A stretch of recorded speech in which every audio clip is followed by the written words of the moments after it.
people. How's everybody? This is Ngoma and music with documentaries. This is the news just has come up that apparently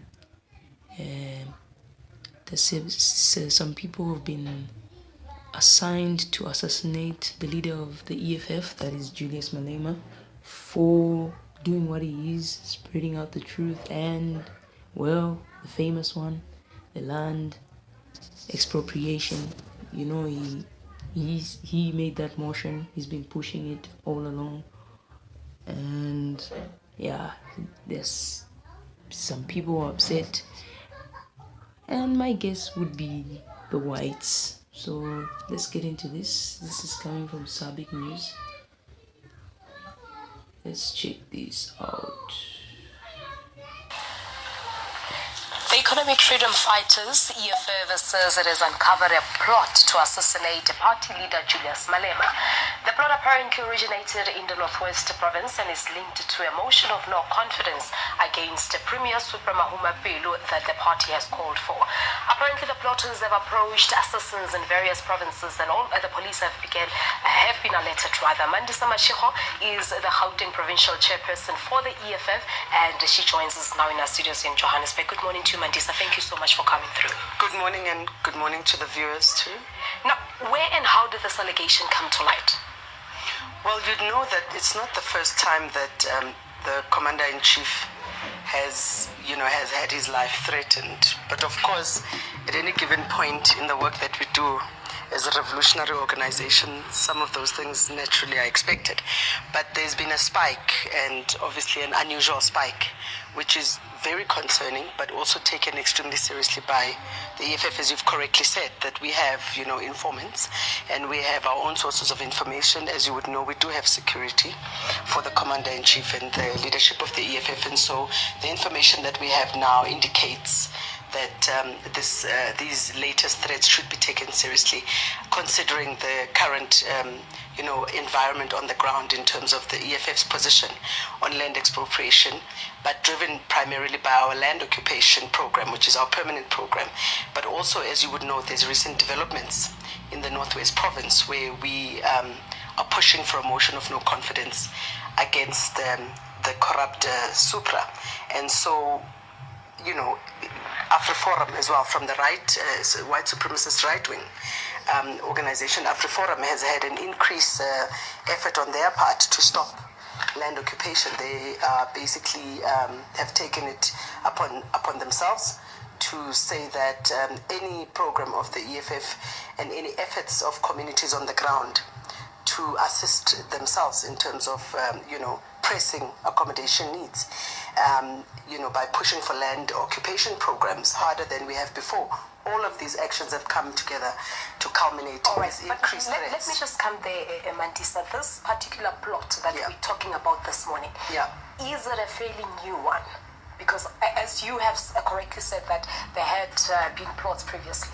Well, I mean, we've had many incidents of sometimes individuals that you would assume to not be, very sane, making all sorts of, threats and, intimidating actions against the EFF leadership. And some of those would have been investigated in the past and found not to be very serious. But of course, now, as I've indicated, we've experienced a spike in these threats, and some of them have, been analyzed at a very basic fundamental level, to the extent that the EFF has had to report these incidents to the Minister of Police.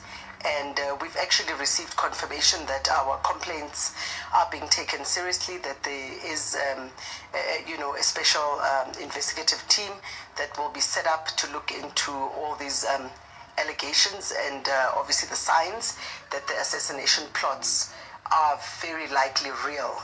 And so we are not taking anything lightly. Yeah, but how sure are you that this particular one is related to your intentions over the motion of no confidence in Premier Supramahuma? Like we've indicated, there could be various reasons for people, wanting to, feeling intimidated by the EFF. You would know that it's the EFF, obviously, that has brought many issues to the fore over the last 4 to 5 years concerning corruption and demanding accountability without fear, no favor. And so naturally, when you have people who are politically insecure, who look at the looming elections coming up in 2019 as a threat to their spaces that they feel entitled to in government, not understanding that it's people's democratic right. Is involved in this plot? Well, anyone could be involved. Because looking at the statement issued by the EFF, as I quote, the ruling party must rein on its individual members and educate them that in a democratic society, violence should not be an option. That's exactly where I was coming to say that there are certain individuals in this country, especially under the governing party, the ANC, who feel entitled to government seats. Government seats and political seats of leading government departments and leading government as a whole are only there for a temporary period, for a 5-year period. After that, citizens must decide whether you've done the right thing and you've served them well.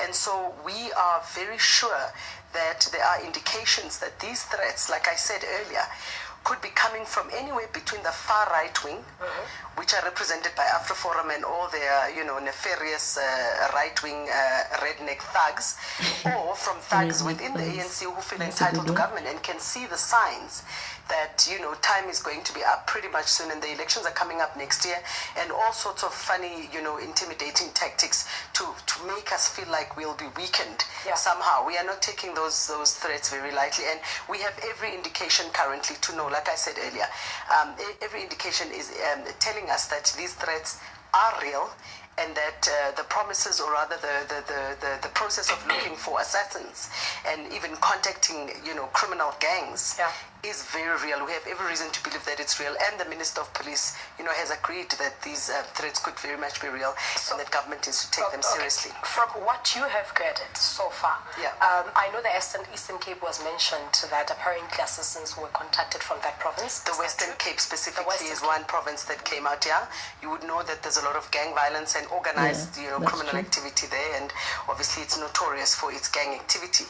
And so, various dangerous, unsavory elements operate in the Western Cape. And so we specifically highlighted the Western Cape because some gang leaders there have been approached in terms of the information that we have.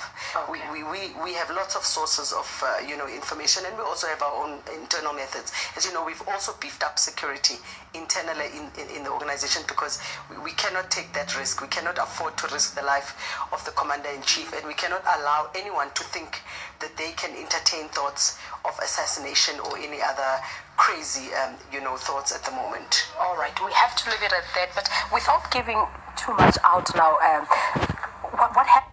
There you have it. Apparently these whites are not happy.